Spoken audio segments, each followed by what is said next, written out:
He's an 8-time Louisiana Association of Broadcasters Award winner. And he snapped a ball through his legs. Wait, why does your name get to go first? Shut up. This is Scone T. Because they made us. All right, welcome in, Oliver Twist. It's Scone T. Victorious week for the LSU Tigers. They go to Gainesville and get it done.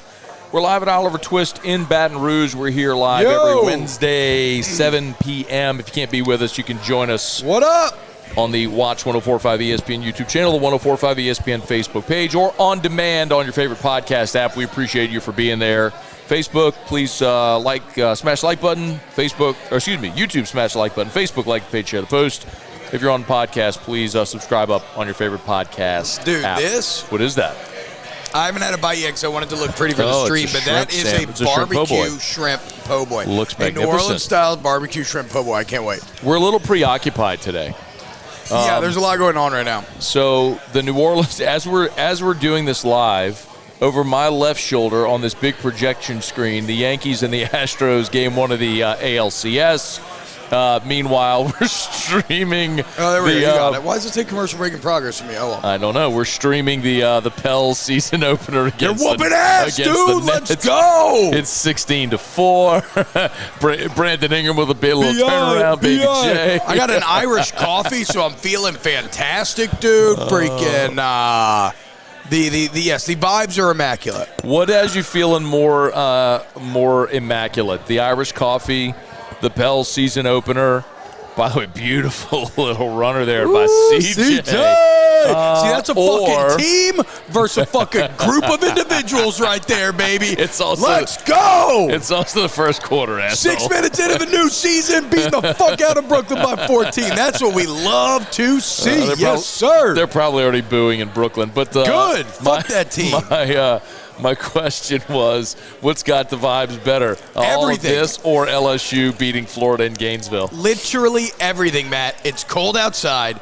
I just got handed a delicious Irish coffee. Literally the perfect thing to drink after a long day of work when you got to go do another radio show. The Pelicans are on television and look really fucking good. We're getting a breakdown an LSU-Florida game that was deeply satisfying on many different levels. Everybody's coming in town this weekend for a massive game against Ole Miss, 2:30 on CBS. Gary D, Vern, everything I got. Everything is just. Well, I said Vern. I still think it's Vern in my heart. Brad. Vern hasn't been on the call. I love Vern, dude. I love Vern. I like Brad Nessler too, but I love Vern. But the point is, it is just an immaculate Wednesday night here in the capital city. All right, we're glad to have you aboard with us here. We will get into the break-even pour as well, which I just poured, which is the best break-even we've had so far. It's Elijah Craig 18, so very much looking forward to this. One of my favorite pours of whiskey, period. Wow, see, that's fascinating me because I hear Elijah Craig and I think good, but it's just again, not the 18, but I guess the lower levels of it are kind of readily available where sometimes we come in here and it's stuff that I've never heard of. For sure. But Elijah Craig 18 is 18 year. It's 18. Yes. We know what you can do. You stick your dick in that bottle? No, you do not. Post it. See if that gets 2.5 million views. You fucking idiot. Right. I mean, this 18 is just staring me in the face right here. Yeah, we're live on air. We're live. That's okay. That's okay. We'll talk later. We're chilling, man. We're chilling. A gentleman just walked up and said, "Are you doing?" He just grabbed me. He's like, "Are you doing the show?" Well, what gave it away?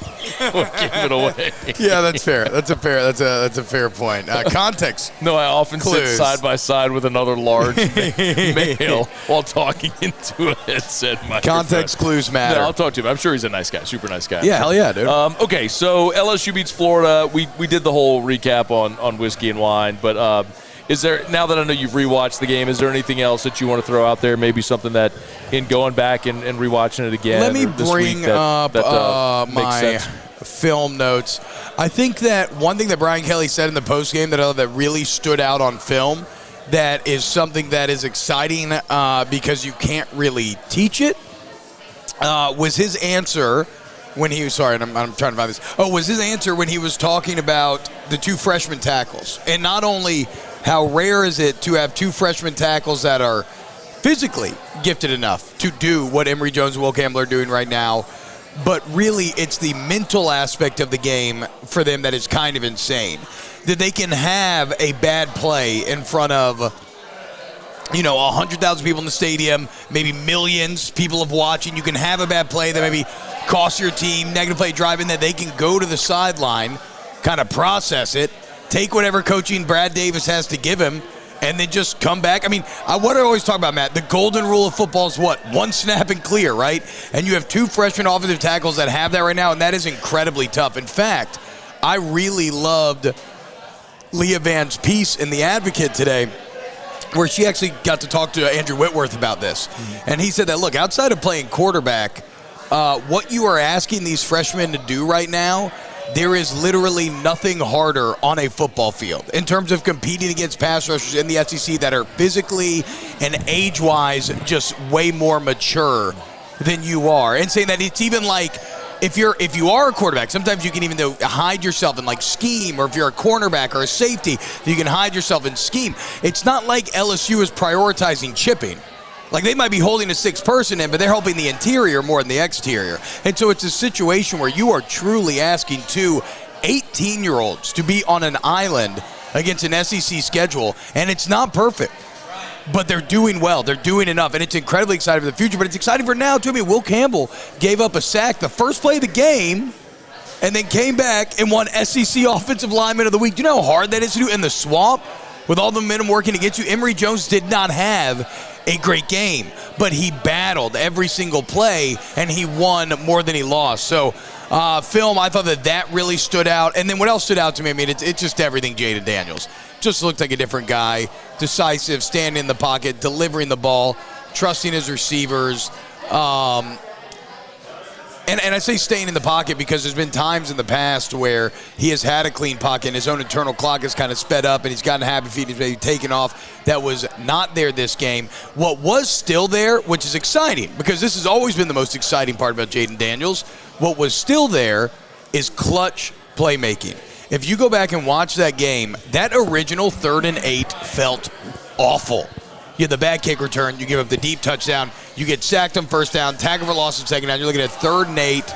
It's, the crowd's going crazy, everything's working against you, the pocket holds up, Jaden maintains composure, keeps his eyes downfield, and because they only rush 3, he finds a deep crossing Kayshon Boutte after a long break. Then he gets a 3rd and 15 later on that drive with an incredible tight window, just ballsy gunslinger throw that turns into 4th and 1. And it all culminates in a massive touchdown. And those type of plays, I mean, go look up the 3rd down stats, right? They're unbelievable. Those type of plays I thought stood out even more when I was able to really watch it and take in the context and not be as much like, like Don Juan, like hanging out and watching and everything. Like, I was just very impressed with the some of the timely plays that the offense made at the beginning of that game, and it all goes back to, I think, those tackles and that offensive line and number 5. Yeah, I think the question I've maybe been asked the most this week when I've done interviews in other markets is, okay, Daniels looked his best. That's not even debatable, but can he replicate it, or was it a one-off? And my answer has been, well, I think it's able to be replicated because it wasn't like throwing the football. He was making heroic type plays. He was literally just doing the things we were asking, like throw the 50-50 ball. Yeah. I know Brian Kelly referenced this as well, but the 54-yarder to Jure, you had a 3rd and 4, and I think Brian Kelly said they call it ice or something like that, where they're intentionally trying to draw the defender off sides so they can take a deep shot. Yes. And so okay, so that was before. Okay, so I missed that quote because we broke down that play, and it's fascinating for a few reasons. But I didn't know if Charles Turner had gotten to the point where he just kind of did that on his own, because he was ready to snap it when they jumped off, and that was the play. Okay. So that was they were intentionally trying to draw Florida off. Sexy call, Denbrock. But that's what Brian Kelly said. Earlier in the year we've had those opportunities. He hadn't thrown the ball, right? And so they had 1-on-1 against Tennessee, and down the left sideline, and Jaden looked it off, ran right and threw it out of bounds. Yeah, that's when Brian Kelly was saying throw the ball. You've got 1-on-1. Yeah. So. Yeah, no, but I think he said they call it ice or something like that. But anyway, that was the play call. So it was things like that it's not like the touchdown pass to Brian Thomas was some beautifully thrown ball. He just threw up a 50-50 ball. No, and your really good receiver wrestled it away from a defensive back. Now, he was very accurate on the night. Like, definitely, I'm in not terms saying of he wasn't. for sure. But I'm just saying, let's be clear about that. We're not saying he's inaccurate or anything. The one ball that I would describe as a heroic throw would be the 3rd and 15, because it was an ill-advised throw, and he somehow bulleted it to a tight window. Kayshon Boutte in between 2 defenders, and it was a hell of a catch from Kayshon as well. So all that is, I think, is able to be replicated. Yes, I think Jaden Daniels moving forward, I think that probably gave him a ton of awareness to say, yeah, like, I can throw it up there, they're going to go make a play. And I don't know that you're going to face a great secondary the rest of the way. I mean, Ole Miss's secondary. Ole Miss has 2 good corners, but LSU has more good receivers than Ole Miss has corners. Yeah. If I look at Alabama, I mean, their biggest weakness is getting the top taken off him. Look at him against Texas. Look at him against Jalen Hyatt. Yeah. I mean, Jalen Hyatt scored 5 touchdowns. I know his stat line is up there with the Randy Moss Thanksgiving game. It's insane. In terms of the craziest things I've ever seen. And then you're going to play UAB. Arkansas is are they the worst pass defense in the conference? Yeah, Arkansas, definitely, without a doubt. And then you're going to play A&M, who I think is a solid defensive team. Secondary is probably the strength of A&M's team. But they can't score. So I mean, I guess my point is, like, every game you go into, you're going to feel really good about LSU's receivers. The only thing I'll say in terms of the replicable conversation is it was so exorbitantly good. You know, I think of it like a scale, right? If the Auburn game is here and the Florida game is here, I don't know that he'll reach those highs again, but it's like you said, what he did, in theory, should be easy enough to do where you land closer to the Florida game on that scale than the Auburn game. And I often say this, like it's a fact, every team throughout the course of a year is going to play its best game of the year and its worst game of the year. Mm-hmm. Florida might be Jaden Daniels' best game of the year, and it's fine if it is. Yeah. I mean, it was great.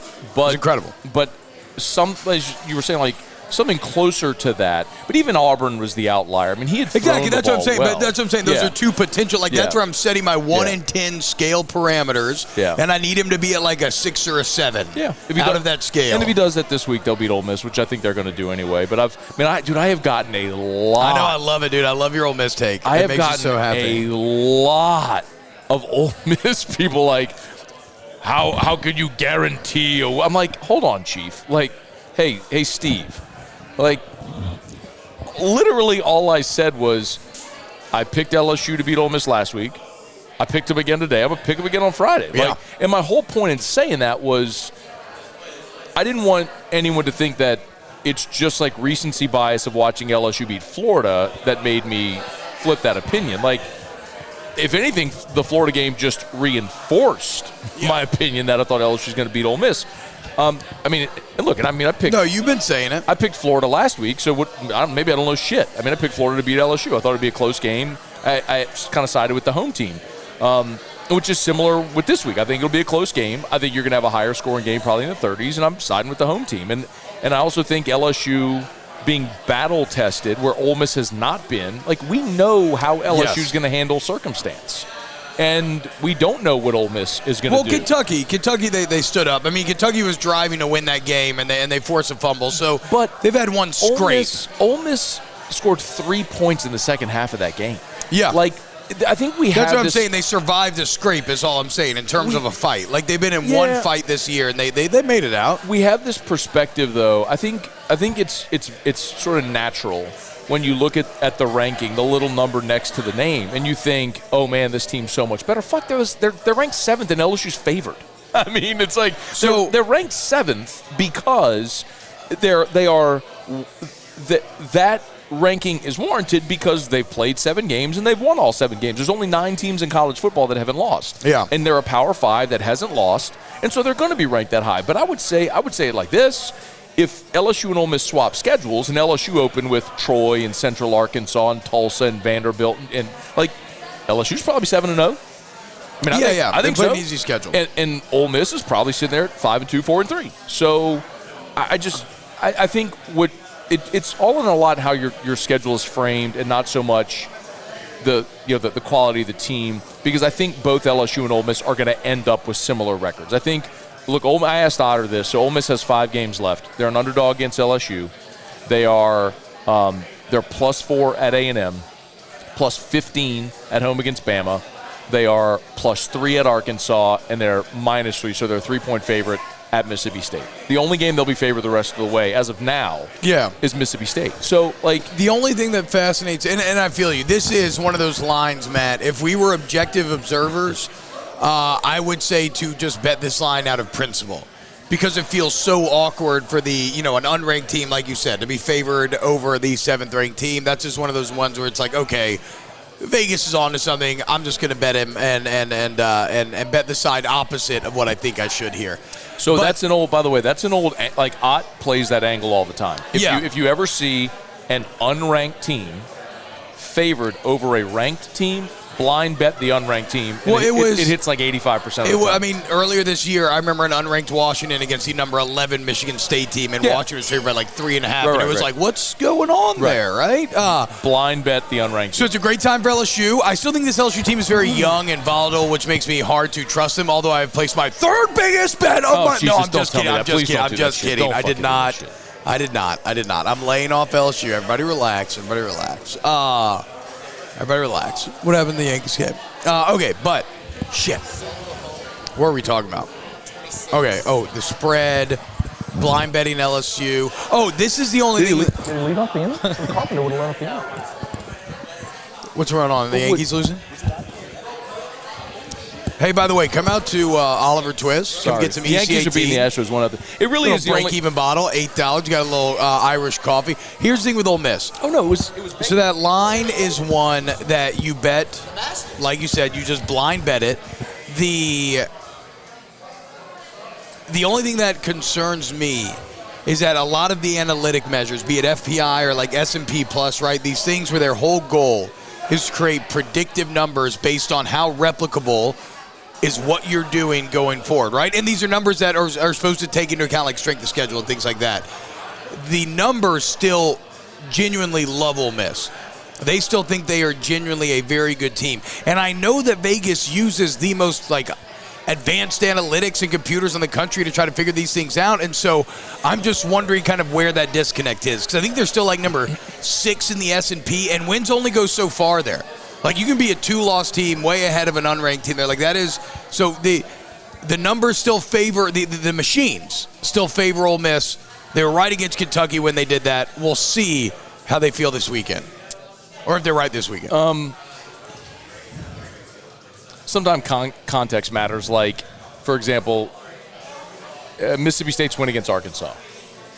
A computer is going to look at that as an incredible win, but you eliminated KJ Jefferson from the equation, which is a massive, which is caused a massive shift in that game that the computer can't account no doubt. for. So, like, there's probably shit like that, but it doesn't matter. Well, I'm just saying S&P's like generally a pretty good system, I find. Like it's pretty damn. It wouldn't be bandied about if it wasn't able to win a lot of these arguments, but nobody's more advanced than Vegas, and they got LSU by 2. So, I mean, like you said, that's a blind bet situation. That's a great sign if you're a Tigers fan. Michael Johnson asked, is Garrett Dellinger playing? No. Dellinger is likely back for Alabama. So that's actually what we were told the day he was hurt. I can tell you all about a grade 2 MCL tear. You don't want to return 2 weeks later. If you do, you maybe could, but you're going to be playing on one leg. I mean, I remember in 2011, I did that against West Virginia, set out Kentucky, and then dressed for Florida despite barely even practicing on Thursday. And then, like, PJ went down with, like, an ankle.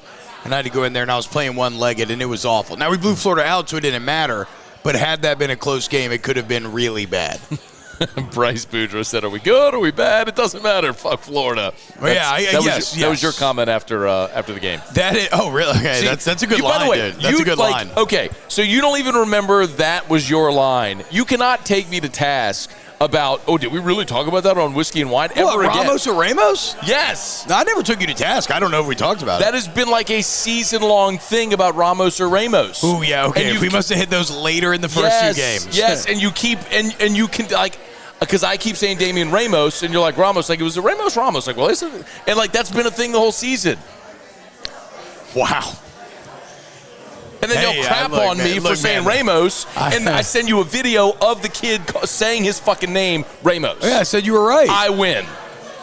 Yeah, but he says it wrong. I win. But he says it wrong. Okay, Herbert. It's like booty. All right, Hebert. Exactly. I know A-Bears who pronounce their last name Hebert. That's whatever. Wrong. Well, but I will respect what they want to be, what a person wants to be called. So Keyshawn Booty, sure, and Damon Ramos. I'm there. Got it. That is a little worrisome.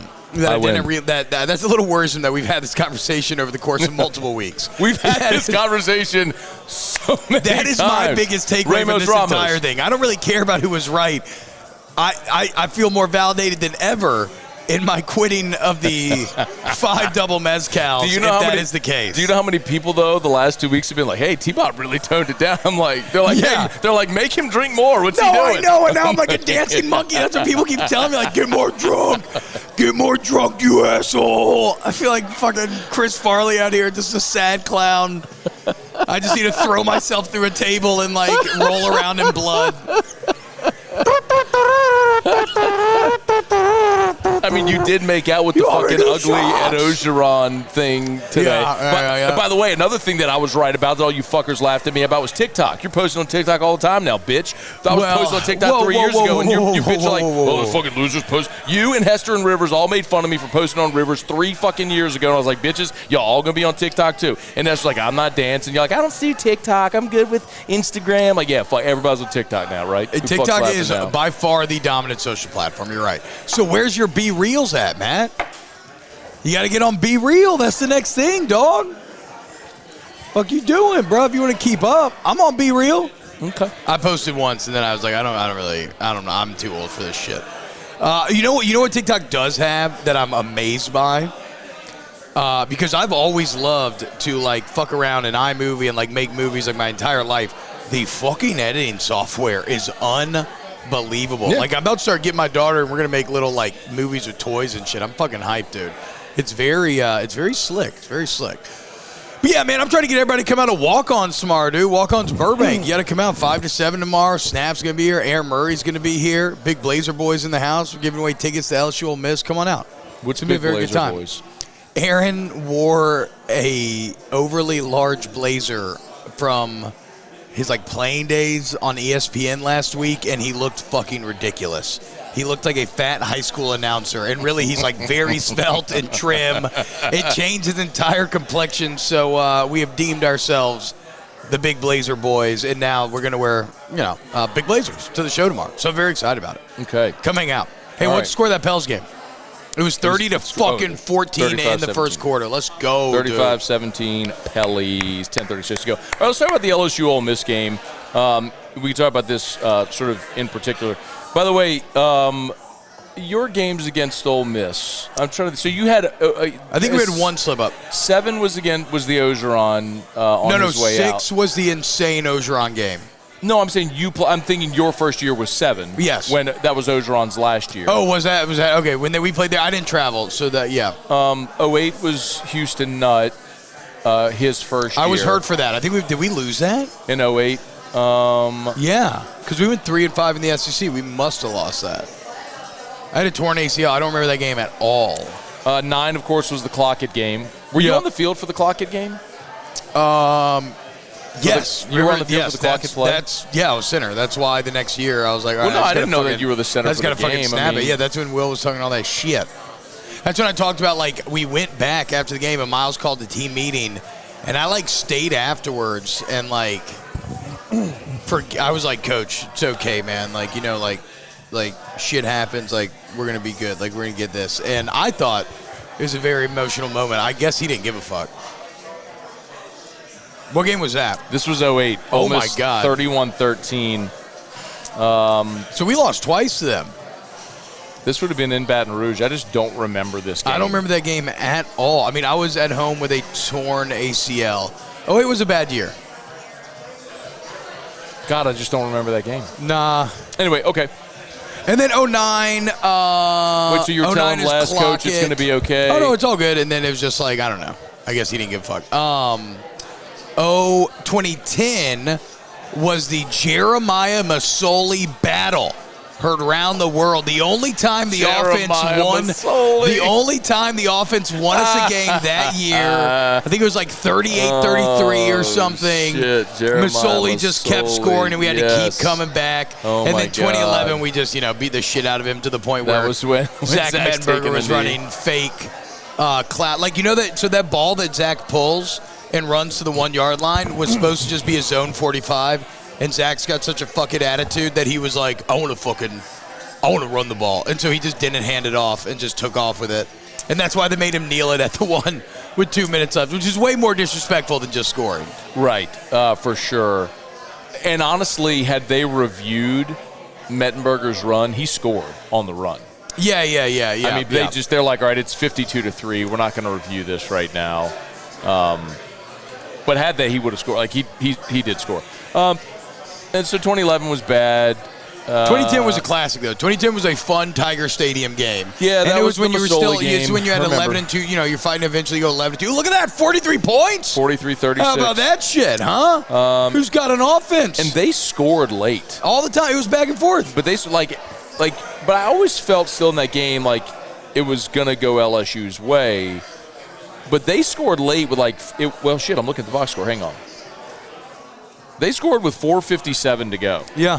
Jeremiah Masoli hit Markeith Summers for the 65-yard. Yeah, look at that final drive. And so then LSU scored with 44 seconds left. They had to put together the game. I remember because Jarrell Poe, who's been talking all that shit on Twitter, Poe, big fuck, who still benches like 400. You need to chill out on that shit. But he beat the fuck out of me on 2010 or 2009. I had like a bum ankle. He beat me up bad. We lose the game, and I got his ass back hardcore that game, dude. Hardcore.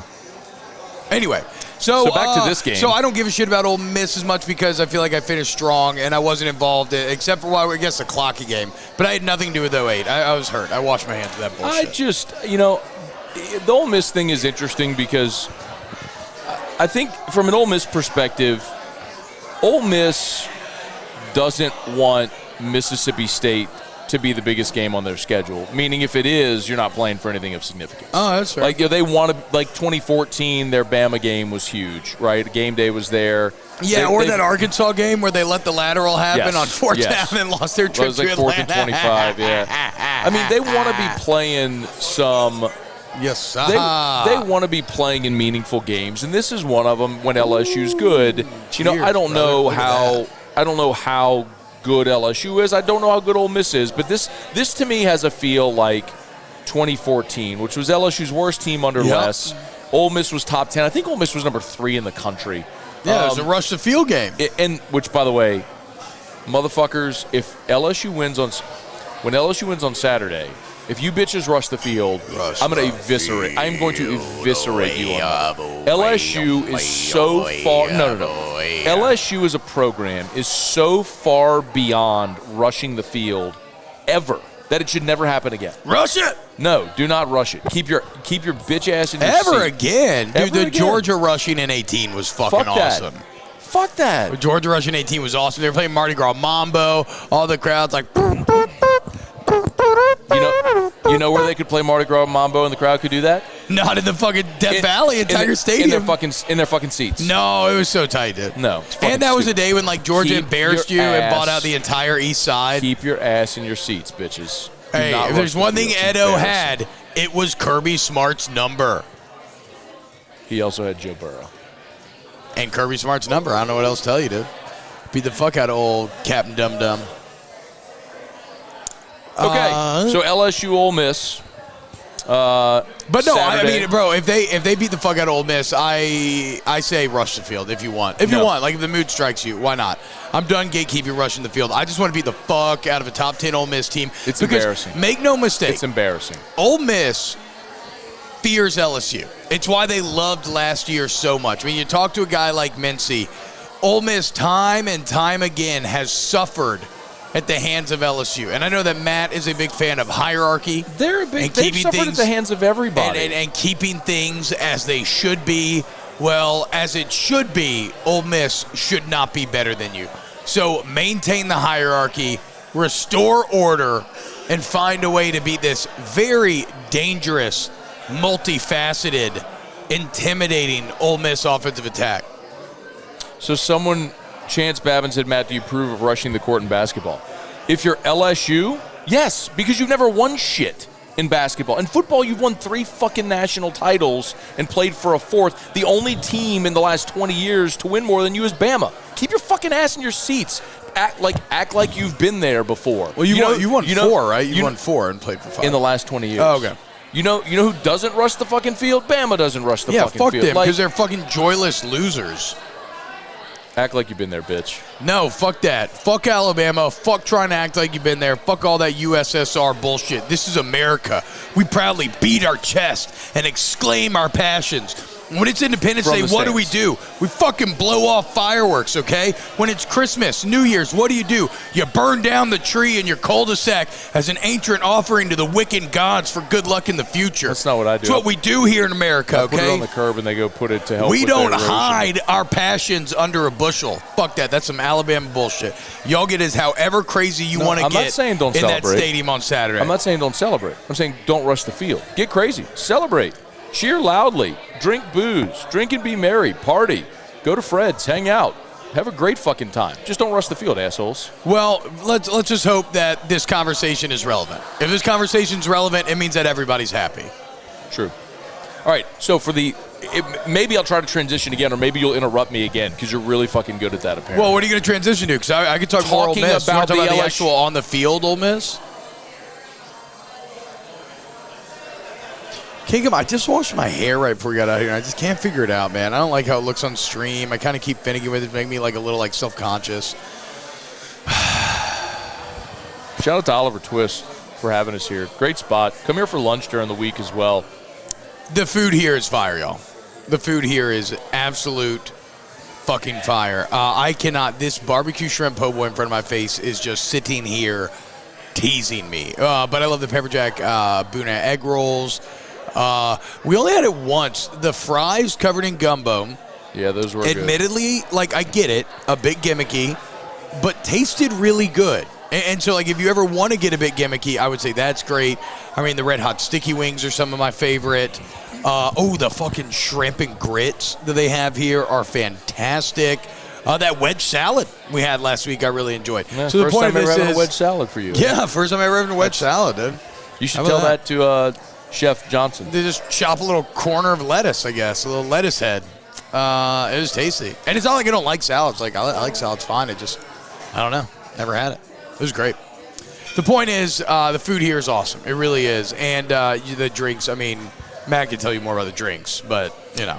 Yeah, y'all have time tonight, by the way. They're going to keep Elijah Craig 18 as an $8 break-even pour until 10 o'clock tonight. So from 7 to 10, I would highly recommend, man, if you love whiskey. So I call Elijah Craig 18 the Vanilla Bomb. It is literally one of my top 10, something like that. Well, I gotta try some of this. I mean, I love it. You pour me so I don't do one of my illegal, selfish pours. And I don't mean to do. They're an innocent pour, right? But if you murder someone in innocence, it doesn't really change the fact that you murdered them. Hell yeah, boy. There you go. That's a very respectable pour right there. All right, so LSU's going to play Ole Miss. I think here's the biggest question I have this week for LSU. It's, can you stop Ole Miss from running the ball? They're third in the country in rush offense. They've got Judkins, the freshman, is really good. Zach Evans, former 5-star, transferred in from TCU. Jackson Dart went for over 100 yards against Auburn this past weekend. What do you think? How does LSU defensively match up against Ole Miss and LSU's ability maybe to stop the run? It's tough just because I don't know that there's a great analog to judge them against, right? I am impressed with what they did at times against a very good Florida offensive line. I think it's a good Ole Miss offensive line. I don't know if it's quite as good as Florida. But I'm also a bit disappointed in what we saw at times against Florida, right? They were a little too streaky there. Like, I think if you're going to beat Ole Miss, you're going to need a bit more consistency defensively than you had last game. I have the same concern going into this game that I had against Florida, where, you know, the interior of your defensive line, they run a lot of zone, a lot of counter. They're going to be asked to doing a lot of battling in there. Do they get tired? Now, last week they held up well, and Mekhi Wingo continues to play well, and Jaquelin Roy does as well. So, I mean, I got to imagine, Matt, that Harold Perkins has a massive game this game and features into this game plan very heavily. The linebackers, I mean, you're going to need Baskerville and Perkins and Penn and whoever else in there, probably especially Baskerville, though. Their eyes, they're going to need to be especially disciplined because Ole Miss is going to try to make it to where you're like a dog with too many tennis balls and you just don't know who to attack. And then what else they do, Matt? They run the ball literally 75% of the time. 75%. 3 out of 4 plays, Ole Miss runs the ball. But where they get so dangerous is everything is built off of one basic like tree branch, and everything's out of 11 personnel, right? So they're kind of like 19 LSU in that they can go into all different formations from the same personnel, which allows them to keep tempo if they want to. They got jet sweeps that roll into counters, that roll into RPO triple options where the tight end looks like he's, you have 2 linemen pulling this way, looking like they're blocking for a counter, but then the quarterback pulls the read, and it looks like a tight end's leaning with him to block, but then the tight end ducks the linebacker, and all of a sudden he's a passer because nobody went downfield, and they dump it over the top. So it's just a lot of stretching you in multiple different ways. And I guess I don't know that I feel great defensively for LSU because we've seen it go wrong we've seen it go wrong at times this year. Maybe even the Auburn game though is just like just a couple busted plays. But that's what Ole Miss does is create those very same busted. Florida scored on a 51-yard yes. pass and an 81-yard run. So I don't feel like super confident. I have a lot of respect for this Ole Miss offense. Yeah, Ole Miss is going to score. So the answer is you're not going to stop them. But the key is what Kentucky did. So Kentucky held Ole Miss to 22 points. And Ole Miss put up 399 yards, and they were balanced. They were 213 through the air. Whoa, what is this? The buzzer Drews. They were 213 through the air and 186 on the ground. That's a good offensive day. Yeah. That's a balanced offensive day, but they scored 22 points. They punted 4 times. They had a turnover, and Kentucky held them to. What was the time of possession? Kentucky had it 36 minutes. So you might need to. You shorten the game. Well, it's a bit weird, though, because you've operated better with tempo, but this is a game where you may need to force yourself, if you want to prioritize clock control. I don't think you need to, because I think you realize they're going to score and you have to score as well. But what Kentucky did, more so even than time of possession, is they forced punts, they forced field goals, and they had to take away. So it's similar, like we talked about Tennessee, where it's like you recognize they're going to score. You have to just, at times, you have to be able to get a certain number of stops because you have to score as well. So you're going to have to force – look at what they did. They forced 4 punts. Yeah. They got a turnover, and they forced a 26-yard field goal. So that's essentially like 6 stops. So if you figure 12 possessions in a game, which is average, you get 6 stops, like you're going to hold the team. You're going to hold I think so getting 6 stops is hard. Kentucky did it, but, I think – But here's the thing. A lot of teams have been able to do that against Ole Miss, and I think that's the big misconception. Like Vanderbilt, for example, led that game 20-10 with a minute to go in the first half, and they ended up losing 52-38. What happened in that game was Vanderbilt decided they were going to stack the box to stop the run. And so Lane, who's a very good coach, said, okay, well, we'll just throw it. And you ended up having Mingo have 9 catches for 247 and 2 touchdowns. Everybody's like, all right, well, if you're just going to stack the box, we'll throw it to that guy. Here's the thing. I don't think Mingo is better than LSU's corners. Like, I don't think Mingo is he's not Jalen Hyatt. He's not Brew McCoy. Mingo's a good receiver, but I don't think he's the guy. If Mingo is out there with Jarpinar Converse, I like that matchup. Yeah, for sure. That's not a terrible matchup. What I said against Tennessee was LSU's corners out on an island against Tennessee's receivers was a problem. So you were going to have to commit numbers in the secondary. It still didn't matter. And you left yourself exposed to the running game, and they ran for 200 yards on you also. It was just a total shit show because they're way better than you. Ole Miss isn't. Ole Miss has good players. Like I said, Judkins and Evans are really good. But Jackson Dart hasn't had to beat a team with his arm. He's not Matt Corral. He was last year at SC. He started 6 games. He was 3-3, and some of his games were absurdly underwhelming. Like if you go look at Jackson Dart's game log from a year ago at SC, they lost to Arizona State on the road 31-16. He was 8 of 17 for 89 yards, no touchdowns and a pick. That was Arizona State. More man. like Jackson wet fart. But, like, look at his road performances. His first start was against Washington State. He played well. He was 30 of 46 for 391. I mean, it was Washington State. I mean, they had to be open. But the other road games, Arizona State, which I just mentioned, and then Cal, which they lost 24-14. He was 17 of 26 for 191, a touchdown, no picks. But, that's not. Can I ask a devil's advocate question? Yeah. Is it folly to compare a pre-Kiffin Jackson Dart when trying to project how Jackson Dart is going to do going forward? It just got dark. You know what it just got? It got Jackson Dart in here. I think someone inadvertently leaned against. No, it's Carly. It's got to be Carly. I bet you it's Carly. Yeah, I told you, dude. I'm doing shenanigans, dude. I told you, dude. That's way too dark. Look, look. He was just like, go turn it back up. Look, this is like the second or third week in a row. Yeah, she's like, way too dark. Robbie Ashford. That's right, Dalton Barnett. He says, T-Bob, I'll never hear Robbie Ashford the same again. It's impossible. Robbie Ashford. Well, she really made it dark in here. Like, I mean, it's like dark in here. Bro, my eyes are real bad. I can't read what's on my computer. It's like dark. No, Carly. Live your truth, Carly.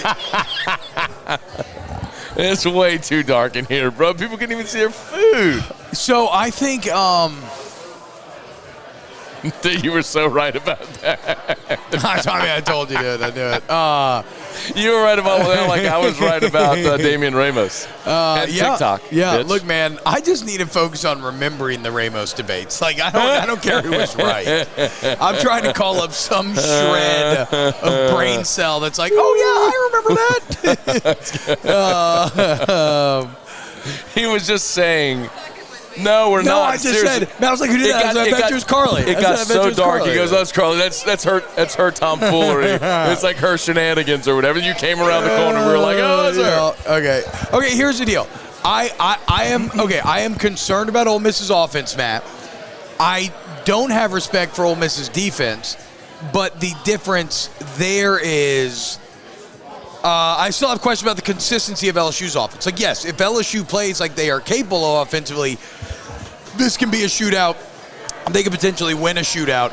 It's just, I got to see it 2 weeks, right? Like, I got to see what I saw last week, or at least close to it, 2 weeks before I can start to hand over myself to that expectation. But Ole Miss defense, I don't think is good. Like, when have they performed well? I mean, I guess against Kentucky, but they force like kind of long odds turnovers where if you avoid those turnovers, then Kentucky wins that game. Kentucky had 2 red zone fumbles on back-to-back possessions. Yeah, and they were cruising down the field. Yeah, man. So, look, I'm not going to sit here, but the other thing, too, is they haven't been challenged. They played Tulsa in Central Arkansas. That's in Vanderbilt. That's the point. Like, it looks the thing is, like, we are certain about LSU because we've seen LSU play already a ton of shit fucking hard games. Like, we know what they are, where they can improve, where they can be better, where they're weak, where they're vulnerable. With Ole Miss, like, they don't even know themselves. I guess the only difference is we do, and knowing what LSU is, though, what part of what we know is there's a bit of volatility there. And you can trace it back to youth. Maybe you trace it back to a first-year system and first-year coaches with a new group of players. But they're just still a little. They're just still a little volatile for me. That's all I'm going to say. Right? This is what I'll tell you. Last thing about Ole Miss. Then we'll go to the schedule in the league this week, which isn't very good, and then we'll get your questions. Bill Connolly was ranking the remaining unbeaten teams, and this is what he said about Ole Miss as far as their biggest weakness. He said it's funks. They go in these funks. Troy outscored Ole Miss 10-7 over a 36-minute span. Oh, wow. 10-7, Troy.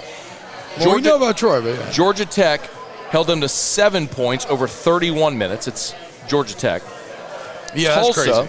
Tulsa outscored them 14-7 over the game's first 15 minutes, and then 13-0 over the final 31. Basically, they had a monster set. They started slow, had a monster second quarter, and then sleptwalked through the second half against Tulsa. Kentucky outscored them 19-8 over the final 45 minutes. Ole Miss scored 2 scores early in that game and didn't score the rest of the way. They had 8 points the rest of the way. I think they had 3 points in the second half. Yeah, they had 5 in the second quarter and a field goal in the second half. Okay. Vanderbilt led 20-10 with 1 minute to go before half. And then Auburn, after getting down 21-0, went on a 24-7 run. My point is, Ole Miss spurts, but they go through long droughts as well. Like, what do we know about LSU? Like, They're going to give up the early spurt. It's what LSU does to every fucking team they play. The offense did a good job of starting fast last game, but not the rest of the team. But then LSU, Matt House has been really good at making adjustments. They'll figure it out. They'll get their sea legs. The offense will get rolling, and we'll see what we've been seeing. And, I think LSU will be down early in this game because they're down early in every fucking game, and then they'll rally. It's what they do, and they'll win. LSU win at home. I love it, dude. I love it, man. I hope you are correct. I truly. I think too many people are geeked out. You've psyched yourself out because they're ranked 7th. And I'm telling you right now. It's not about them being ranked 7th to me. It's just about an offense that I feel like – it's exactly what I just said. I am threatened by Ole Miss offense. I feel like threatened by Mississippi State's offense. Yeah. And so that is one of the hopes, is that you create an outlier performance in the same way, right? Like, Will Rogers looked pretty unstoppable. You managed to shut him down. So make no mistake – I hope so, but I still think it's a very damn good Ole Miss offense. And again, I just have questions. Although I love that LSU took advantage of a bad Florida defense, I just need to see the LSU offense for a second week in a row, trust in their receivers. Jaden Daniels stay in the pocket, be the maestro that he was last game, and then I can start giving myself over to expectation once again. I also think the biggest misconception people have about what I'm saying, I'm not telling you LSU beats the shit out of Ole Miss. I'm not telling you they run away. I just think they're going to win the game. I know more about LSU in key situations. I think this is a game in the 30s, by the way. So I think Ole Miss is going to score. On a Damian Ramos field goal. And then they'll put it on TikTok. Hell yeah, dude. Because everybody's on TikTok, like Scone said 3 years ago. All right, Tennessee Martin's at Tennessee. Tennessee's lucky here. They're lucky that they get the layup. The breather after last week. Bro, you can't talk shit to me about TikTok. You farm me for TikTok views. And I'm fine with it. But you can't talk shit to me about TikTok. I'm talking shit about you saying TikTok was never going to be a fucking thing. And y'all would never be on TikTok. I never said it never was going to be a thing. And I don't fucking farm you for TikTok. I said that I was too old. I post shit for this show and the content we do to fucking bring awareness to the shit we do. I know, and you do a great job, and that's legwork, and people don't realize that. Like, that is absolute legwork, putting it all together, editing it together. That shit fucking takes time. That takes a lot of effort. No, I'm very thankful. Thank you. Right. Thank you. No, even for your shit. Danny does all of your shit. For OTB. Oh, no, like the TikTok stuff that I've been putting up? No, I do that. No, the OTB stuff. Yeah, Danny's all that. I pay him to do that. Well, this is good. I like Rise. Actually, I need to try this. This is the ECA team right here. Get in there. Oh. Get in there. Really get your nose down in there. Explore it. Drink it all in. Remember, don't let it sit on your palate. Just down the chute. That was a big sip. Don't let it sit on your palate. No, shoot it. Just down. Oh, my bad. Because what will happen is, I thought you were telling me not to let the sit on my palate. No. Whenever you drink it, don't let it sit on your palate because it'll burn it. You want it to go right down. Don't ever let it just sit on. It's not like wine. You don't want to swish it around your mouth like wine. Damn, though, if that shit didn't just set off all my nerve endings in the right way. Elijah Craig 18's awesome. All right, Tennessee. Ooh, boy, that's kind of sexual a little bit. Tennessee is lucky. They don't have to worry about the letdown spot because they play UT Martin. I am concerned about Kentucky. Tennessee has a major, shit down your pants, shit down your legs, shit your pants opportunity next week against Kentucky before they play Georgia. Vanderbilt's at Missouri. Ooh, that would be shocking, but I feel you. I feel you. No, for sure it would be, but tell me, that's the week before Georgia. Yeah, I get it. All the pressure mounting of hey, you're in a playoff run now. Yeah. Anyway, Vanderbilt at Missouri for futility in the East. Who do you got? Dude, Mizzou, look, I love Vandy being, pretty good and hitting that win total early on, but, Mizzou is sneaky good. Mizzou has battled everyone. Except Kansas State. Yeah. Sneaky good, I guess, on a relative to perception scale. Because people think they're awful, and they're not good, but they're not awful. They're better than Vanderbilt. They just don't have good players. Yeah, Mizzou's better than Vanderbilt. Mississippi State's at Bama. This is the spot where if you're Bama, is this letdown spot after the emotional thing and you let that game beat you twice, or are you pissed and you just wallop Mississippi State? Well, the only problem that I have with this game for Mississippi State is I don't think it's a great matchup. Bama struggles when you try to take the top off. Mississippi State does not try to take the top off. True. Kentucky had the ball, Matt, for 40 minutes against Mississippi State to 20. They ran Chris Rodriguez alone 30 times for 200 yards. If I'm Alabama, Kentucky's O-line kind of sucks. My O-line is actually good. I have Jahmyr Gibbs. Oh, and then at the end of the day, I have Bryce Young. And I'm sorry, if you are not equal to or better than Alabama's wide receivers, if you're equal to or better, you may have a chance. But if you're not, which there's more teams that are this year, but there's still a bunch that are not. If you're not, Bryce Young's going to kill you. He's too fucking good. I mean, that's one of the biggest takeaways from the Tennessee game is Bryce Young remains one of the best college players I've ever seen in my life. And so I just hate this spot for Mississippi State. And it's not even that I think Bama's that good. I just think stylistically, right? Matt, you're a big matchup makes fights guy. Get the fuck out of here, Cam Thomas. You're a big matchup make fights guy. And styles make fights. Styles make fights. I think Alabama's got a style that kind of directly counters Mississippi State's in a lot of ways. So Russ Mitchell was on AFR today. He gave a great stat. Like over the last 5 years, Bama has the last 4 years, Bama's beaten Mississippi State by combined like 138-16. Okay, I did not know that. But it's like an average score of 38-4. It kind of checks out a little bit. It's so crazy. So like I think the average and score is 38-4. And unfortunately for Mississippi State, Matt, we talked about last week. At halftime. That was the classic Mississippi State fuck-up game. They needed to win that, and they fucked it up. And now they're right back to 8-4, 7-5. That's all that. I had Kentucky. That was a classic overreaction. I'm down, dude. That was a classic overreaction to Mississippi State's win over Kentucky, Mississippi State, win over Arkansas. Arkansas and A&M, two bad teams. But it was more so Arkansas. But also, I didn't think Kentucky was good. Like, I'm still surprised by Mississippi State, Kentucky, but whatever. All right, speaking of A&M, A&M's at South Carolina. If you were Jimbo Fisher coming off your bye, you lose the heartbreaker to Bama. You are 3-3 right now. You have a bye. You're going to South Carolina.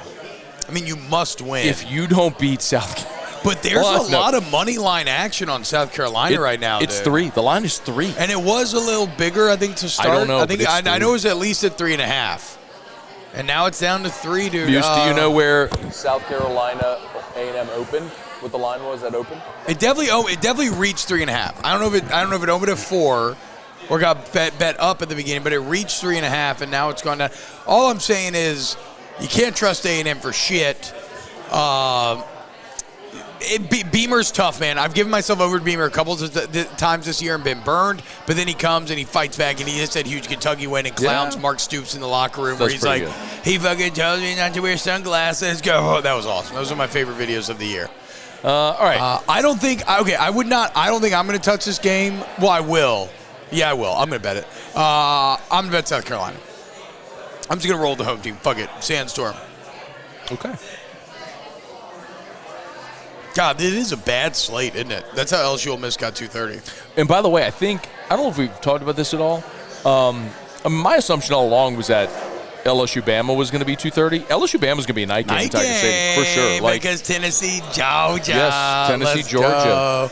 Night game. I think. And Bama's looking a little beatable, boys. I mean, Texas A&M. Why can't that be you? What happened to the hot toddy? Yeah, no, I won the hot toddy. I didn't say, yeah, what's wrong with the...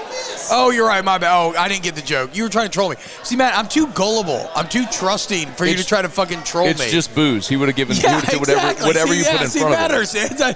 It was just more stuff to drink. Whatever you put in front of him. No, I don't want it now. I don't want it now. No, it's all good. I'm sorry. I just You drink that, I'll drink the beer. I didn't understand the troll attempt there. I'm going to drink this. I'm going to finish this whiskey. You want the beer? No, you can have the beer. All right. That's it. All right, let's get to questions. We got about 10 minutes. Nick Diaz, ask Scone T. When was the last time an unranked team was favored over a top 10 SEC team? That's a very good question. Favored over a top 10. I don't know. I mean, that was this late in the season would be the real qualifier that would be like there's probably no parallel. Because like you mentioned, the analogy or the example you gave earlier about Michigan State playing Washington. When Michigan State was 11th and Washington was... And it's funny because Washington's fallen off hard. Look at the game in 2008 when you all went and played Florida. I think y'all were number 3 when you went and played Florida in the swamp. In like 09 or whatever, yeah. No, 08. That's what I mean, 08, yeah. 08. And it was the 50 to 53-20, whatever the fuck it was. Hey, but guess what? They ain't done shit since, man. That's true. Fuck Florida. All-time series, They did now tied. You know what's crazy? Fuck Steve Spurrier. They did almost beat Bama in the COVID SEC championship with Kyle Trask. Like, it's so crazy. They were so close. The 2020 team was fucking good. Yeah. It is wild that you beat. Well, actually, you know what? It is one of those games. Matt, have you ever heard of post-game win expectancy? No. So this is an analytic that looks at, okay, what happened during a game and how predictive are those things happening to who wins the game, right? And so remember, like, LSU had, like, the crazy pick on the sideline where, like, I think it was Jay Ward falling out of his knees. It, like, the bobbled it shoe, 3 everything times. else. They had, like, it was something like a 2 or 3% post-win expectancy. Like, there was no way they should have won that game. You play that game 10 more times, that is the only reality in which you're winning it, but that's the reality in which we live. LSU just owns Florida right now, dude. Remember the other thing about that game in 2020 was they sat Kyle Pitts. Yep. Forgot about that. Dan Mullen will never acknowledge it, but maybe he will now that he's not coaching. But you also can't really ever be like, I wish you would have played that hurt guy. Like in his heart, he probably feels that. Here's the point. Kyle Pitts, if they were playing Bama, Kyle Pitts plays. They knew they were a 3-touchdown favorite over LSU, and so it's like, we don't need you, just chill. But if you remember, there were goal line situations where, if Kyle Pitts is playing, they're throwing the ball to Kyle Pitts 4 times at the goal line. Yeah. And they didn't have, and LSU came up with a couple goal line stands in that game. Anyway, I love it, dude. Yes. Fate is just fucking over Florida, and now we're tied all-time in series. I talked to Dan Mullen a couple days ago on Snaps, and he seems like he is living his best fucking life. I do not think that man misses coaching at all right now. He'll get back in. They all do. Eventually. Well, but I think he would want to get back in the league, right? He hates recruiting. I don't think. Oh, you mean in the NFL? Okay. Yeah. I feel like he would go almost coordinator NFL before he would want to go college head coach. No, man. Once you're the guy making the decisions, it is really hard to bend off of that. He just hates recruiting, though, dude. No one don't know recruiting. But there's a lot of coaches that don't like recruiting, and so you hire a recruiting staff. You can say, well, he wasn't able to do it at Florida, which is true. Bro, he stopped giving a fuck at Florida. I know. That day when he rolled his eyes, that was the end of things. So you go to a place where the expectation, where you go to Mississippi State, and he's learned his lesson. Go win 8 games, and they'll build every year they'll build you a statue.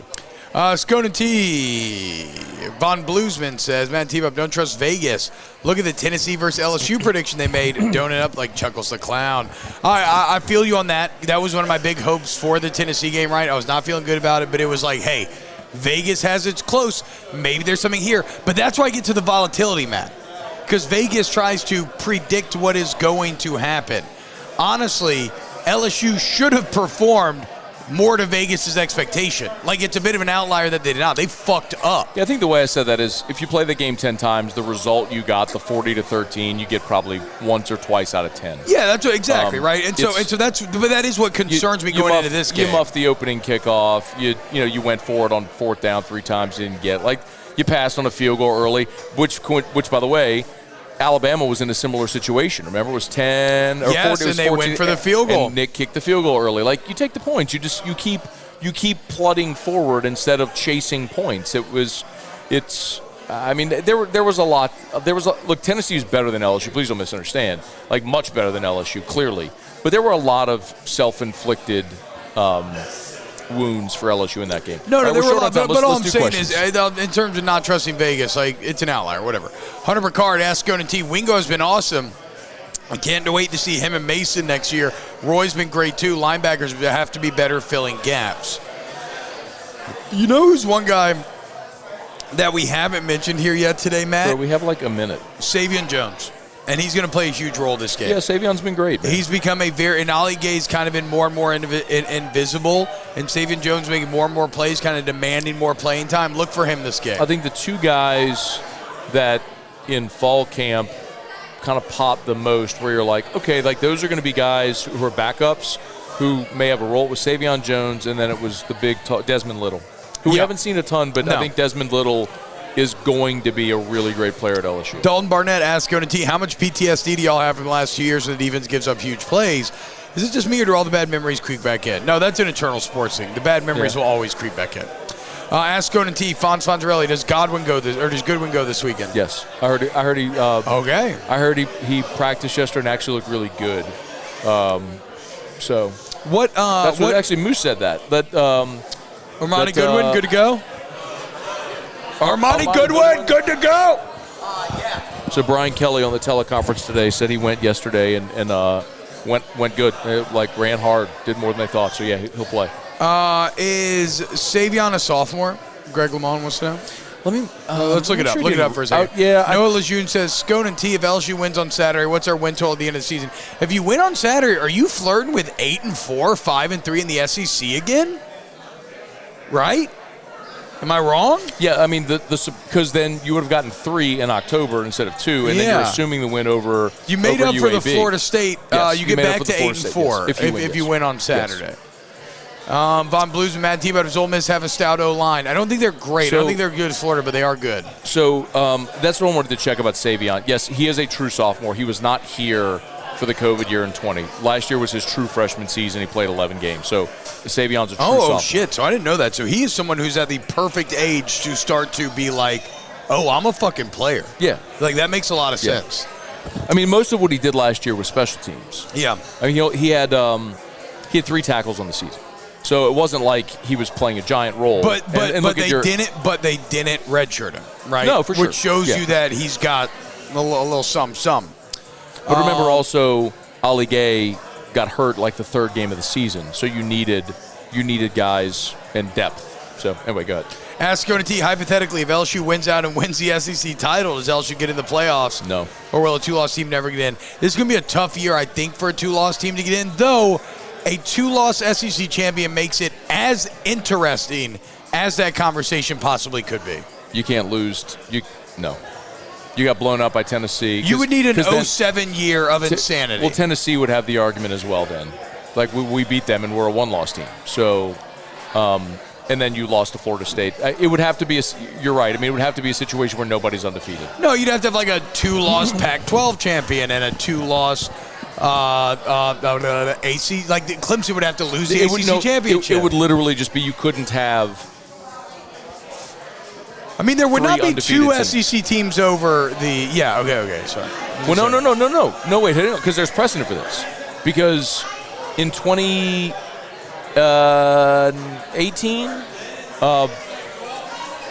Penn State won the Big Ten, beat Ohio State. Yeah.